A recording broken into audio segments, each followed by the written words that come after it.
Hey everyone, in this video I'm going to talk about how to design enjoyable piano practice and life tasks. And on this channel, I hope to share with you mindsets, strategies, and methodologies of my own creation to help improve your piano playing and maybe other things as well. So I think from the point of view of habits, if we think about cue, routine, reward, and so on, we can first talk about improving the cue overall. So I would say normally we want the cue to be something that's either a set time or some dependable thing that always happens, right? So if you want your piano practice to be consistent, it may be 7 in the morning that you do that each day. It may be right after brushing your teeth. It may be right after making your coffee, or after something that's actually reliably happening, right?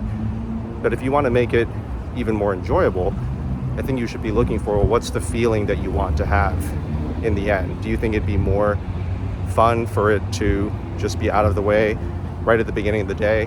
You can spend the rest of your day thinking like, I've already done my piano practice, I've done really good work today. Would that give you the best feeling? Or would it be possibly that you want to do that at the end of the day to unwind, right? So you would want to kind of calculate that as you design your piano or life routine there. And in terms of the reward side, you would want to think about something that would genuinely make you happy after you've accomplished the given task. So if it's taking a walk, possibly like I'm doing right now, if it's making your coffee, if it's watching your favorite TV show, I mean, all of these things are super valid answers. And you just think like, really, what is it that would motivate me, even if it's a small thing, and make me really want to accomplish that given task? What would make my life more full if I decided to do that? And in terms of the routine of, let's say, piano practice itself specifically, a lot of the time people are choosing things that are too difficult. I talked about this in another video as well, why practicing 1 minute a day of practice is so powerful. And instead of trying to do some, like 8 measures at once, 4 measures at once, for instance, you might practice just 1 measure on its own, next measure on its own, next measure on its own, etc. You might do half measure on its own, half measure on its own, half measure on its own, etc. And you just want to simplify it. You want to break it down into very small, manageable tasks. So you start with that 1 minute a day of practice. You start with half or even quarter measures of practice. And if you've seen my videos on spaced repetition and so on, you'll know that even if you don't remember them, they're planting seeds for the future. When you come back and then relearn those quarter measures or half measures again, you'll eventually be able to combine them into larger ones, as long as you plant these seeds now. And that will make the task probably much more enjoyable, because instead of becoming discouraged that you can't play 4 measures all at once now, right? You're too tired because of work, too tired because of so many other life obligations. Instead, you can feel really good that you've done these small, doable chunks. And you can say at the end of the day, like, oh, I have accomplished these, or I've practiced, let's say 5 little tiny half measure sets, or I've practiced my 3 minutes a day today of practice. And that will compound on itself over time, and you'll feel better and better. So that would make things more enjoyable. You can also monitor your own energy levels overall. If you're feeling really, really good, you might be able to accomplish bigger tasks. That might be enjoyable. That'll give you like a big boost. You'll feel especially accomplished. But if you know that you're super stressed, really difficult to even do anything that given day, start with things that are extremely small, because that will give you a feeling of a win. And it is a win because you've still done something rather than nothing that day. And that'll make you much more likely to do things in the future. And thinking about environment, without going too deeply into that, it sounds silly, but really even the lighting, the temperature, like the overall invitingness, which is not a word, of your practice environment or your work environment or whatever it is, that makes such an enormous difference. So sometimes I see students' practice areas and they're like pretty much in total darkness. where everything's super messy. I mean, sometimes there's a musician's mess of like a lot of sheet music lying around and so on. I sometimes am guilty of that. But I mean, like, it doesn't look inviting, right? You're not going to want to go there at the end of the workday. Definitely don't be one of those people that puts your keyboard in the closet. You're not going to take it out of the closet. There's no way you're going to have the energy to walk over, take it out of there, set it up. It's just not going to be practiced. You want to have it set up, ready to go, a chair or a bench that's a good height, beautiful lighting, maybe like some artwork that inspires you.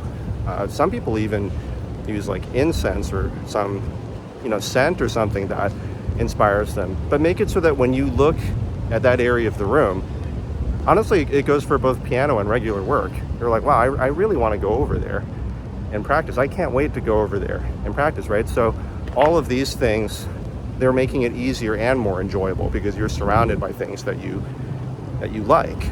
So efficiency and enjoyment are not necessarily the same thing, but there's going to be a lot of overlap between these.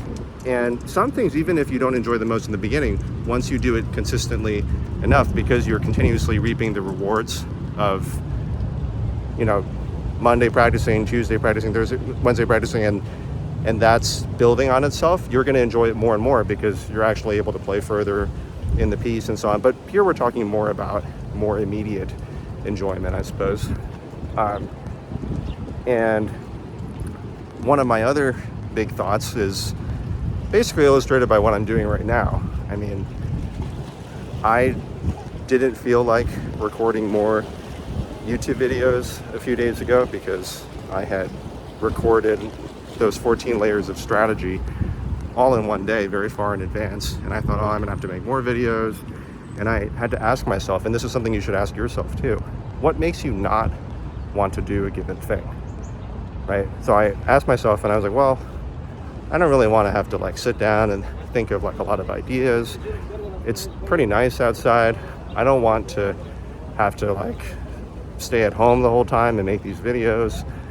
I don't want to have to like come up with like a script or something. I don't want to have to go over to the office. I'd rather just spend some time with my wife, walk around outside. And so that's what I chose to do, right? And so I thought like, well, why can't I do those things? I thought like, it's like we could go to Roosevelt Island and I could walk around there and the weather's super nice, or I could choose to do these videos. And then it's like, well, why don't I just do the videos while I'm walking around? And this is a much more enjoyable task for me. And I think I'm going to go ahead and make possibly, one or two more videos here if I feel like it. And this is something that's much more sustainable for me. I mean, in the future, there might be like fancy editing and all that stuff. But for now, this is what's fitting into my life the best. And it's what's going to keep the channel going. It's what's going to keep me consistently making videos. And I'm having fun making this video right now. So I'm much more likely to continue doing it consistently. So I would think through all those ideas, take the ones that speak to you the most. Maybe you can take one from each category. You can pick the category that speaks to you the most. And I've said this in another video as well, don't try to be too perfectionist about it. I mean, as I'm walking around here, I don't even really know where I'm going. So I thought somebody was gonna start, talking to me earlier, and I'm like, hope that they don't. And that'd be okay. Just get going on the given task, right? And once you get going, you're much more likely to enjoy everything that you're doing, because we enjoy the feeling of taking action. Once we've taken enough of it, we feel good about just getting things moving. So yeah, if you found this helpful, please like, subscribe to the channel, tell people about it, and looking forward to the next one.